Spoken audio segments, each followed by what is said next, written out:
Boa tarde. Quando eu vi o tema, quando eu me preparei para falar, para dizer algumas palavras sobre o regime legal de alimentos, apercebi-me que era impossível fazer uma comunicação abrangente, uma comunicação completa. Portanto, há um bocado que eu não vou poder ser acusado, que é o de ser insuficiente ou de não ter abrangido todos os temas possíveis sobre o regime legal de alimentos. Deixou-me um bocado aliviado, porque percebi que não tinha que fazer uma palestra, daria para um curso sobre alimentos, e, portanto, vou, sobretudo, falar sobre algumas questões que o regime atual e o regime novo, digamos assim, de alimentos a maiores, vem ou pode suscitar. Algumas questões que surgem na prática, talvez não tanto com o peso traumático que as questões de que têm vindo a ser faladas durante as jornadas representam, nomeadamente para as crianças, no que toca à guarda, à sua audição, a muitos dos choques que a sua intervenção no processo pode ter, mas que são, como também disse o Sr. Conselheiro à partida, absolutamente essenciais. Alimentos tanto para filhos como para todos e possíveis criadores de alimentos, são tudo aquilo que é indispensável ao sustento, à habitação e ao vestuário de uma pessoa. Desde que a pessoa, evidentemente, não possa arcar com essas próprias despesas, não possa suportá-las e tem que as pedir a terceiro.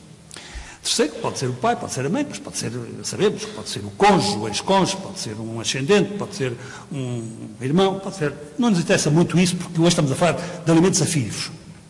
Mas, na verdade, portanto, estamos a falar do...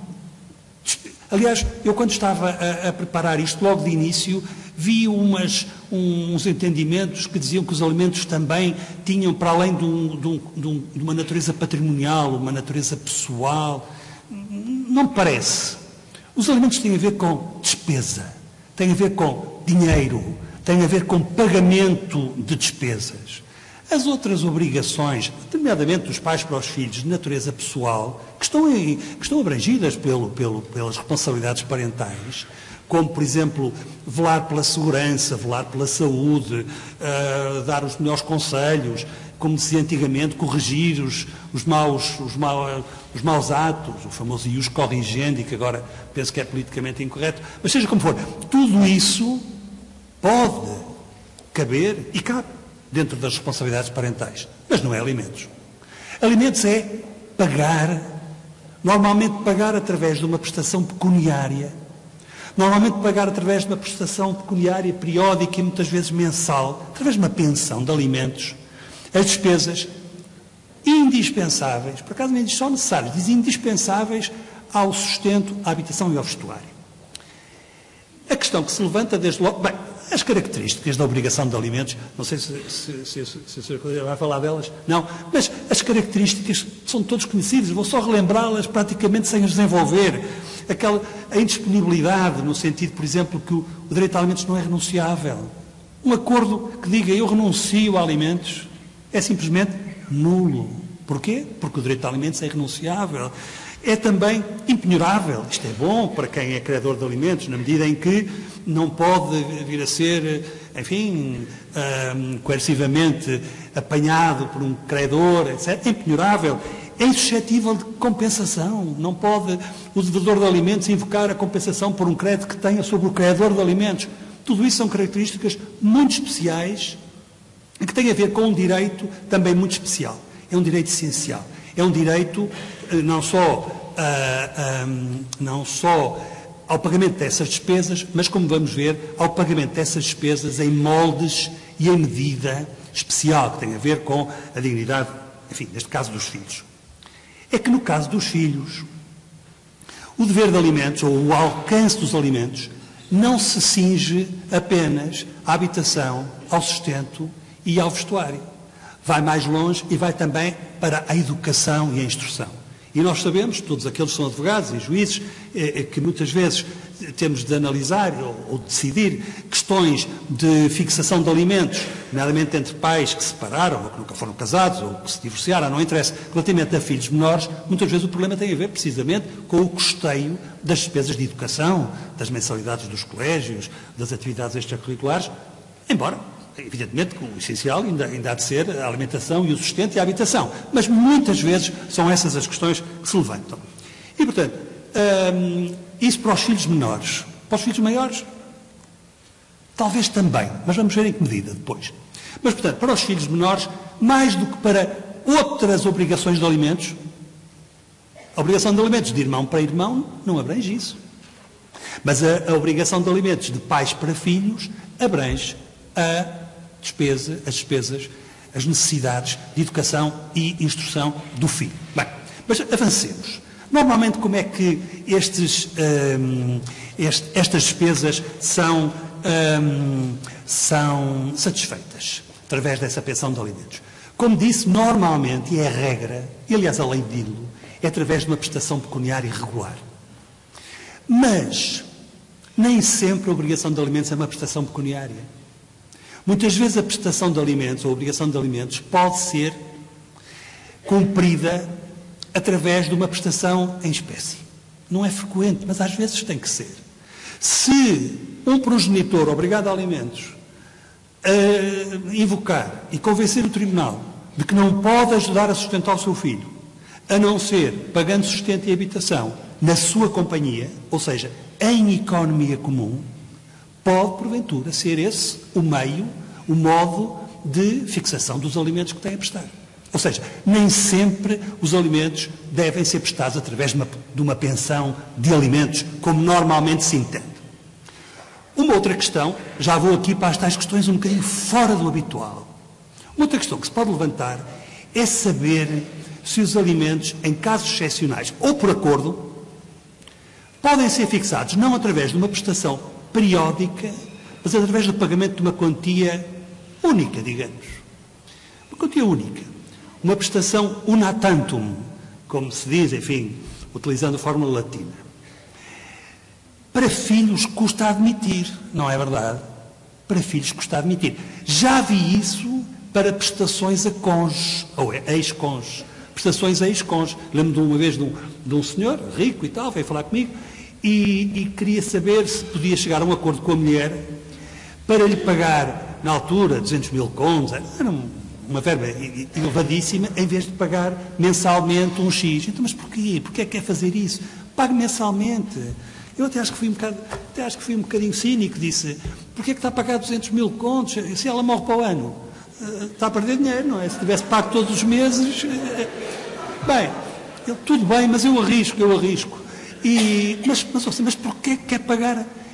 Porque eu não quero ter nenhuma relação com ela mensalmente. Não a quero ver mais. Não quero ver a cara dela. Às vezes os casamentos dão nisto, não é? Ou sobretudo as dissoluções do casamento. Não a quero ver, não quero ter que lhe pagar, não quero ter uma transferência, não quero ver o nome dela no recibo, nada, não quero nada. Quero pagar de uma vez só. Bem, eu disse-lhe, depois de estudar o assunto, é possível.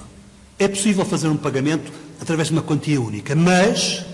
Atenção, está a correr um risco de, se ela fizer investimentos mal feitos, se tiver uma doença e tiver gasto o dinheiro, se com esse dinheiro gastou de uma maneira errada, no casino, aqui ou ali, ela mais tarde não perde o direito de voltar a pedir ao ex-marido que lhe pague alimentos. Provavelmente ele não queirá, enfim, no erro de lhe tornar a dar uma quantia fixa e provavelmente irá por um valor mais baixo, mas seja como for. Isso é possível.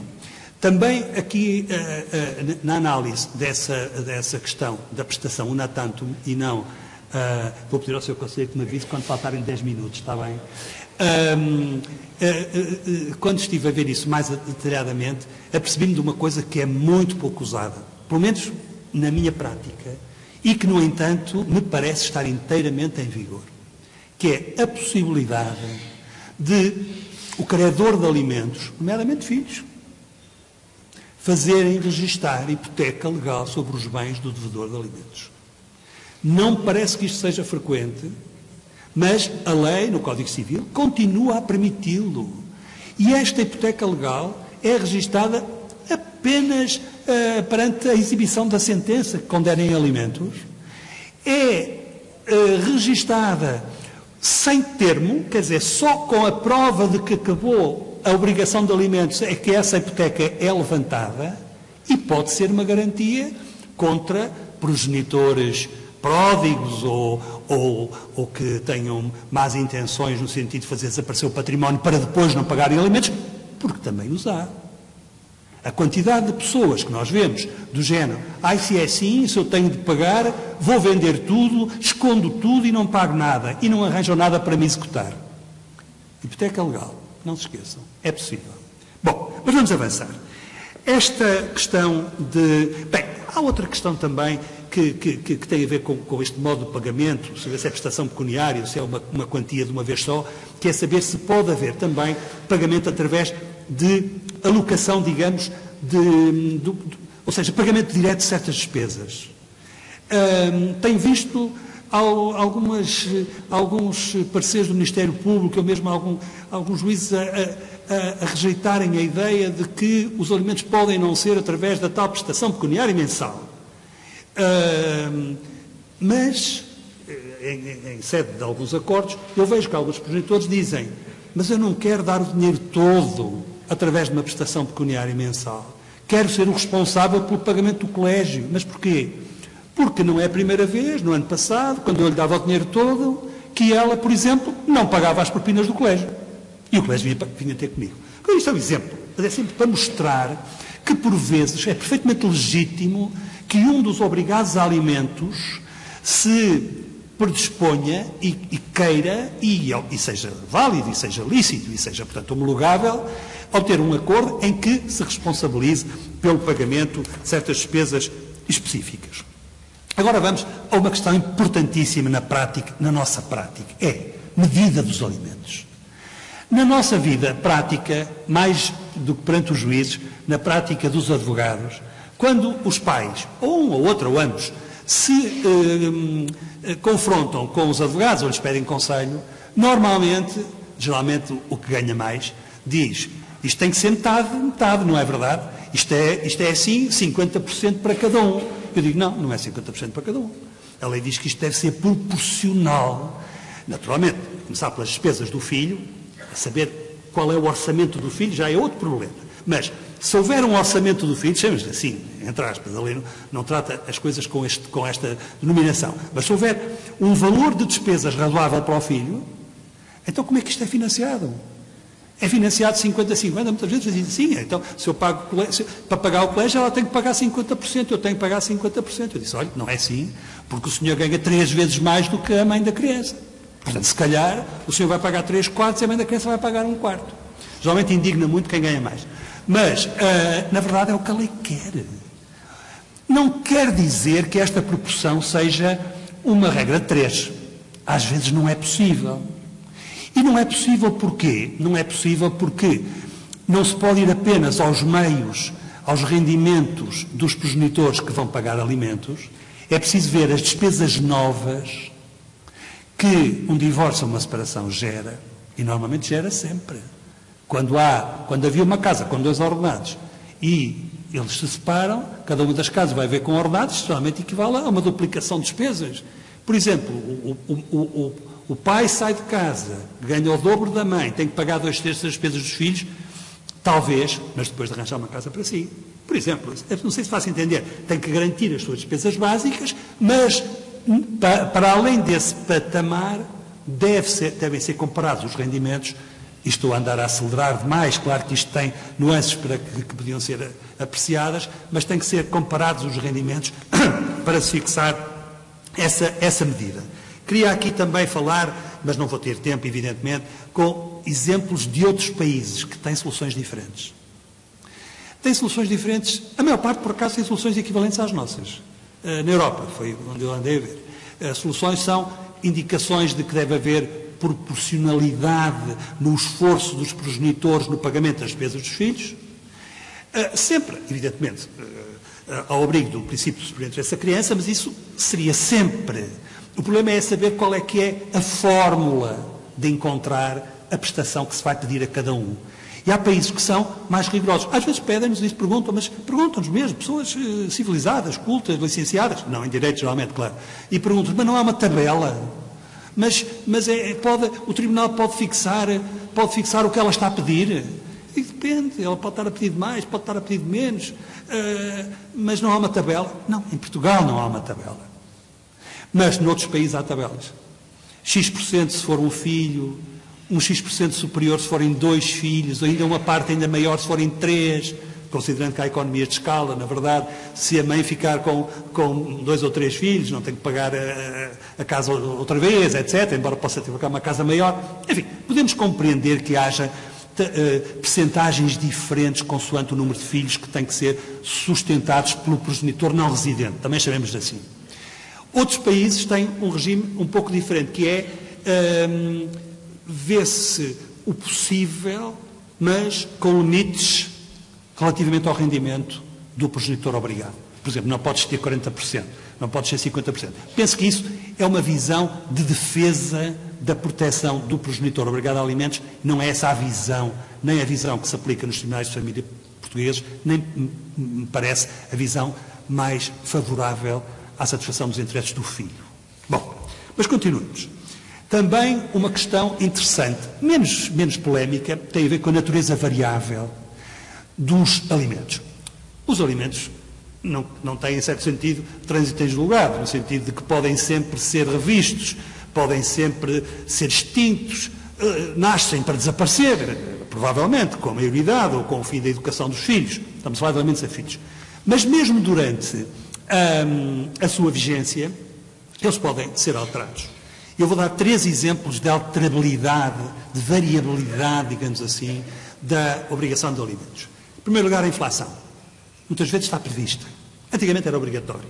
Agora, as pessoas esqueceram-se da inflação e também os bancos não dão juros. O índice de preços pouco sobe. Portanto, as pessoas também esquecem-se de pôr isso nas pensões de alimentos. Mas, se voltar a inflação, se houver uma variação de preços, a obrigação de alimentos não é uma obrigação sujeita ao princípio nominalista que rege a maior parte das obrigações pecuniárias do nosso direito. É, em minha opinião, uma obrigação de valor que visa garantir o mesmo poder aquisitivo, apesar das variações do valor da moeda. O filho, se a inflação aumentou, deve também ter uma pensão atualizada. O mesmo valor, digamos assim. Outra questão que deve levar, ou que pode levar à variabilidade, novas necessidades do filho.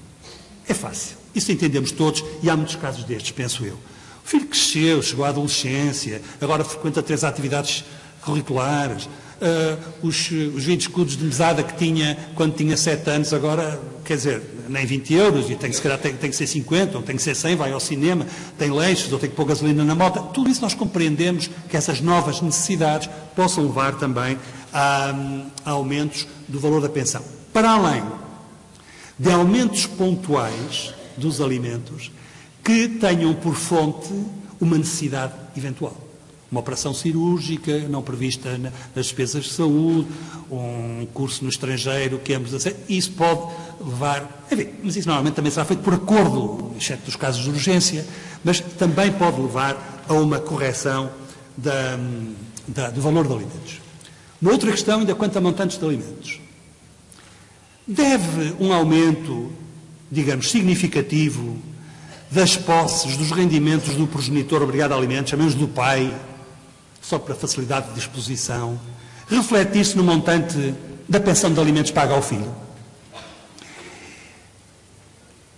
Na pensão ex-cônjuge, na pensão ex-cônjuge, hoje nós sabemos que a pensão ex-cônjuge não visa manter o nível de vida anterior ao divórcio. Antigamente não era assim. Em princípio, a pensão de alimento ex-cônjuge visava manter o trem de vida, toda a doutrina era clara, e a jurisprudência visava manter o trem de vida que as pessoas tinham beneficiado, que o cônjuge criador de alimentos tinha beneficiado durante o casamento, mas se houvesse uma melhoria na vida, no rendimento do obrigado a alimentos, depois do divórcio, o ex-cônjuge não tinha que beneficiar disso, não sei se faz entender. 2 pessoas divorciam-se, nessa altura ele tem um salário médio Tem que pagar, e até com um esforço, porventura, um X, para manter o nível médio que a mulher beneficiava durante o casamento, e eles divorciam-se aos 30 anos, porventura. 10 anos depois ele é presidente de um banco e ganha 10, 15 mil euros por mês. Isso tem que se refletir na pensão que dá à ex-mulher. Mesmo antes, claro que não tem nada a ver. São melhorias de vida que obteve depois da dissolução do casamento, que é fonte da obrigação de alimentos. E relativamente aos filhos? Relativamente aos filhos, já tive decisões nesse sentido. Ótimo, ótimo. 10 minutos vai chegar. Muito obrigado, Sr. Conselheiro. Muito obrigado. Eu estou a tentar, enfim, cortar algumas coisas menos interessantes. Relativamente aos filhos, penso que é ao contrário. Os filhos devem poder beneficiar da melhoria das condições económicas do obrigado a alimentos. Se, quando os pais se separam, o pai, outra vez utilizar o exemplo do pai, estou neste momento a ser não machista, penso eu, mas o contrário, não é? Ou se calhar realista, a maior parte das vezes são os pais que, por razões várias, hoje em dia está a mudar muito, porque a guarda também está a mudar muito e, portanto, eu falarei disso a seguir, o próprio montante dos alimentos, que antigamente recaía sobretudo sobre o cônjuge, a cargo, sobre o cônjuge que não tinha as crianças a seu cargo. Agora, com a guarda conjunta e com outras situações, não é exatamente assim. Mas seja como for, a melhoria de condições de vida do progenitor deve poder beneficiar o filho. O pai pagava uma pensão pelos mínimos, aos 25 anos, quando se separou da mãe, tem um filho. Entretanto, a vida dele melhora muito. Até casa, se calhar, e tem novos filhos, com uma casa ótima, a quem pode dar os melhores colégios, etc. Isso não pode... não deve beneficiar o filho do anterior casamento só porque, quando a pensão foi fixada, ele não tinha dinheiro. Não tinha na altura. Mas tem agora. Em minha opinião, essa melhoria da pensão de alimentos deve decorrer, não digo que seja também através de uma regra 3, mas deve decorrer tendencialmente da melhoria dos meios, dos rendimentos do cônjuge, do progenitor obrigado a alimentos. Em casos de guarda conjunta, podia desenvolver, tinha aqui uma série de reflexões a esse respeito. Vejo muitas vezes que há uma tendência dos progenitores, em caso de guarda conjunta, em dizerem está uma semana em casa, independentemente de estarmos de acordo ou não estarmos de acordo nesta repartição de tempos. Eles existem. Há acordos de progenitores sobre estes casos. Há juízes que, mesmo contrariados, e outros não é contrariados, é de muito bom grado, quase a impõe. Há, portanto, muitas situações de guarda conjunta ou guarda alternada, como quisermos, por exemplo, de semana sim, semana não, com cada um dos progenitores. E a tendência, muitas vezes, é dizer, eu pago na minha semana, ela paga na semana dela. Digo sempre, e geralmente digo, isso continua a não ser justo, está errado. Porque a regra da proporção continua a ter de se manter. Se eles estão metade do tempo com o pai e metade do tempo com a mãe, isso pode ser tomado em consideração, até podem não se tomar em consideração as despesas da casa, mas depois, se um deles ganha muito mais que o outro, esse aumento ou esse grau de rendimento superior de um dos progenitores deve refletir-se, por exemplo, no pagamento de outro tipo de despesas, educação ou saúde, etc, etc, etc. Muito bem. Vamos agora à situação completamente ao contrário. Progenitor sem rendimentos. Deve o Tribunal dizer, está desempregado, não ganha nada, é um caso perdido, ou até às vezes pessoas que não sabem o paradeiro.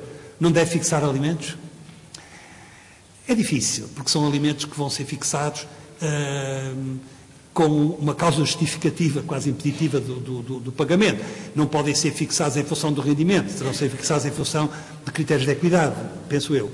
Mas é talvez importante manter a ideia de que devem ser fixados até para fazer funcionar o Fundo de Garantia de Alimentos Devidos a Menores. É mais essa, digamos, a regra que poderá estar subjacente a essa situação. E então, aproveitando, se calhar ainda menos que os 10 minutos que me foram dados, eu vou falar de alguns aspectos das alterações legislativas recentes, tem menos de um ano, relativamente à obrigação de prestar alimentos a filhos maiores ou emancipados. Bom, filhos emancipados hoje em dia praticamente há poucos, não é? São aqueles que casam antes dos 18 anos E rapidamente chegam aos 18 anos. Mas pronto, mas seja como for, é o que a lei diz, filhos maiores ou emancipados. O que é que acontece? Eu penso que nós temos que distinguir duas ou três situações. Duas situações que a própria lei distingue. A lei diz: os alimentos que tiverem sido fixados antes da maioridade, que já tiverem sido fixados durante a menoridade, não cessam automaticamente. E, portanto, mantém-se, continua, durante o tempo necessário para terminar a sua educação, a sua formação profissional, durante o tempo razoável, até aos 25 anos, salvo se o progenitor demonstrar a sua irrazoabilidade. Enfim. Muito bem, podemos compreender isso. Antigamente era uma situação dramática. Aos 18 anos havia o progenitor obrigado a alimentos. Por exemplo, dizia: não pago mais. Mesmo que teoricamente ele devesse pagar, na verdade, era preciso que alguém fosse levantar essa questão, dizer: está a incumprir. Quem é que era? Só podia ser o filho, porque o filho já não era representado processualmente pelo outro progenitor. E muitas vezes o filho, quase sempre o filho, tinha ou temor reverencial, ou medo de represálias, ou acanhamento. Podemos encontrar 1000 configurações psicológicas para compreender que o filho não quisesse intentar uma ação contra o pai ou contra a mãe que tinham deixado de pagar alimentos. Então, mas quem é que poderia fazê-lo? Normalmente podia fazê-lo outro progenitor que normalmente não tinha o menor constrangimento em pôr uma ação contra o ex-marido ou contra a ex-mulher. Já teriam posto N vezes durante a menoridade, mais não sei quantos incumprimentos, etc. E, portanto, também se fosse preciso. E agora é assim. Se for preciso, se houver um incumprimento, o cônjuge, o progenitor, que tem os filhos a seu cargo, pelo menos a título principal, pode levantar, pode exigir a continuação do pagamento dos alimentos. Mas levando-se aqui dois problemas. Imaginemos que não havia alimentos antes dos 18 anos. E só se levanta o problema depois dos 18 anos. Como é que é? Por acaso o Código de Processo Civil aponta para uma situação parecida, ou talvez que resolva tudo, porque diz: deve-se equiparar no Código os alimentos a maiores às regras dos alimentos a menores, e depois diz: o progenitor, peço desculpa, que tem os filhos a cargo, ou a seu principal encargo, como seu, tem o direito a exigir do outro o pagamento de alimentos. Daí faço uma questão imediatamente. Imaginemos, por exemplo, que os filhos maiores estão a cargo de um deles. Só de um. Olha, do pai. Que é com quem vivem até. E a mãe não tem dinheiro para lhes pagar. E depois o pai, a certa altura, por qualquer razão, relativamente a um filho, diz assim: olha, não te vou pagar mais a faculdade, nem te vou pagar mais as despesas da mãe. As despesas. Pode a mãe fazê-lo? Eu penso que não. Porque aquilo que a lei diz é que o progenitor, a cargo de quem eles estão, pode ir exigir ao outro que pague alimentos, ou ao início, ou que os retome, se já tiverem sido fixados e tiverem sido incumpridos. Agora, se é o próprio progenitor que tem os filhos a cargo que não paga, aí terá que ser o filho a pedir. Aí, quer dizer, estamos numa situação limite. Talvez não tenha sido pensada pelo legislador, mas é uma situação em que a mãe, digamos neste caso, como não tem os filhos a cargo, não é ela que pode pedir, e terá que ser o filho a fazê-lo. Por último, só para terminar, só tenho mais dois pontos muito pequenos. Um é, a lei também permite que os alimentos possam ser pagos pelo pai ou pela mãe aos filhos maiores diretamente. Mas diz, no caso de acordo entre os pais, ou no caso do tribunal assim o aceitar. E se o pai ou a mãe quiserem pagar, também por acordo com o filho, diretamente ao filho? Poderão? Eximem-se dessa obrigação? O outro progenitor vai dizer: mas ele está a pagar agora 500 euros ou 1000 euros ao filho, mas eu preciso é de dinheiro cá para casa. Ela tem razão. Mas deverá pedir ao filho? Ou deverá pedir ao pai do filho, dizendo: não tinhas que ter pago isso ao nosso filho, tinhas que me ter pago a mim? Deixo esta questão para refletirmos. E por último, esta é mesmo a última, tem a ver com o termo com a cessação desta obrigação de alimentos. A lei não é muito clara. Parece que esta obrigação a filhos maiores. Parece que no caso dos alimentos não deverem ser mais prestados por não ser razoável, que esse é um argumento que deve ser invocado pelo devedor. O pai é que tem que dizer, olha, não é razoável estar a pagar, ele vai herdar, ou ele trabalha, estuda, é certo, mas também ganha muito dinheiro, é modelo, ela faz umas passarelas e ganha mais dinheiro do que não sei o quê. Por hipótese. Não é razoável por qualquer razão, não interessa.